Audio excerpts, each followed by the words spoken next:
Good morning, everybody. So I made it to my house on the Camino.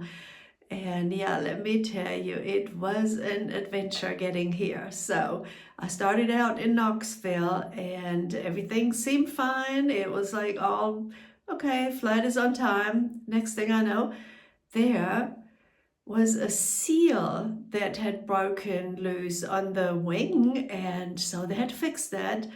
And so this guy next to me, he had a window seat, so he looked out there and said, "Oh, they just fixed that with a string." I'm thinking, oh my gosh. Okay, so eventually we made it to Atlanta, and then in Atlanta, I had to make a mad dash to the airplane because they were already boarding when I was still on the first leg of the trip.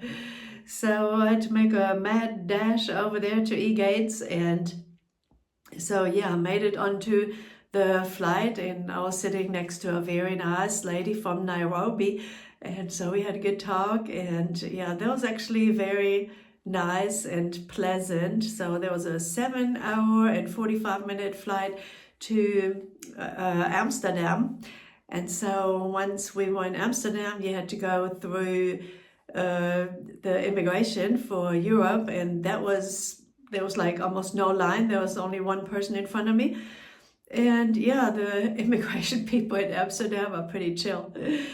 And so yeah, then I was in Amsterdam for 3 hours, and then finally I got my last flight, and that went to Madrid. So, okay, everything was fine. And so we arrived right as expected. But then there was a strike of the ground crew in Madrid. And so we were all sitting on the airplane, and nobody could deplane because, yeah, first of all, they didn't let us taxi up to the gate. So we were in the middle of the airplane parking out there, and we had to go down a ladder, like steps. And I felt like, oh my gosh, this is what President Trump has to go through. And so then there was a bus, and we had to ride a bus to the gate. So that took us straight to baggage claim, right? And yeah, so then the bags didn't come because there was nobody to unload the bags, right? And eventually they came. So we had to wait, I would say 30, 45 minutes, something like that. So I feel bad for anybody who had a connection.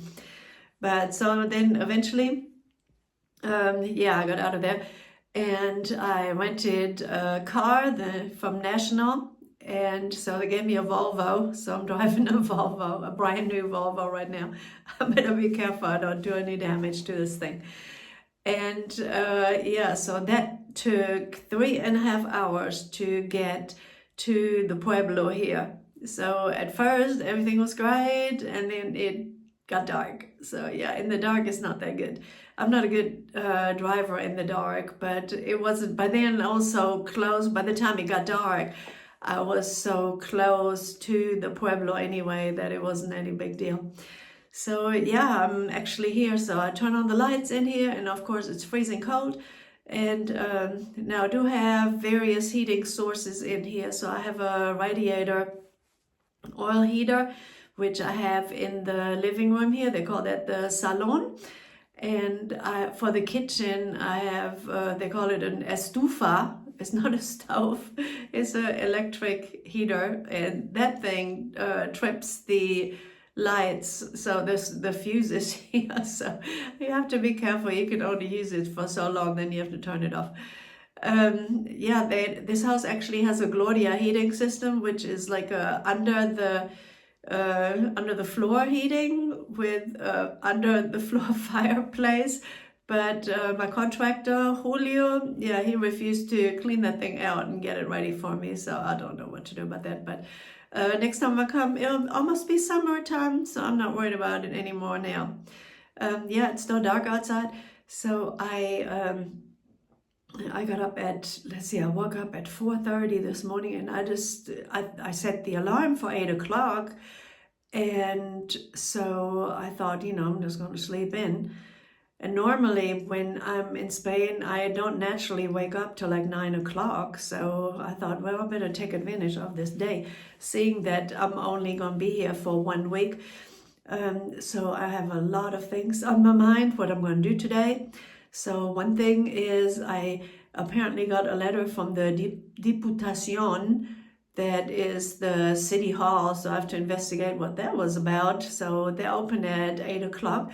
So I'm going to call them and hopefully they will tell me over the telephone what is, why they're sending me a letter, because I didn't get the letter. It was a registered letter and it was in my mailbox.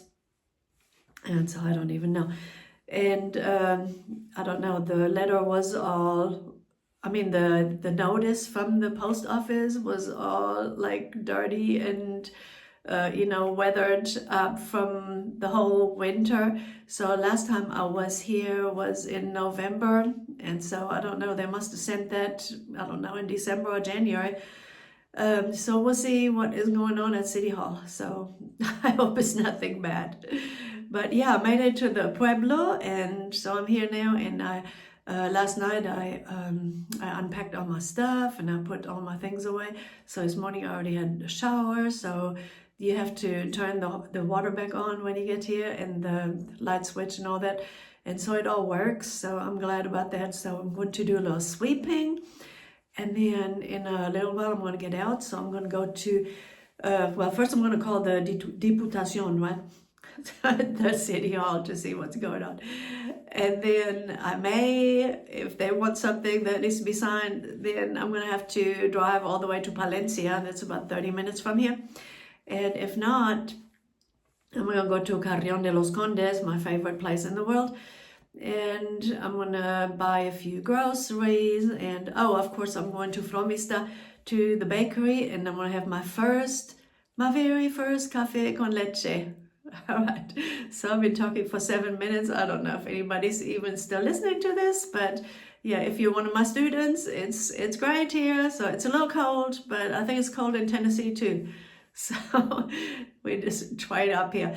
It's supposed to get progressively warmer this week. So on Saturday, it's going to be actually hot. So that's kind of funny. But yeah, I'm going to get back to you in the next video. So yeah, I just thought I'd let you know that I made it. Woohoo!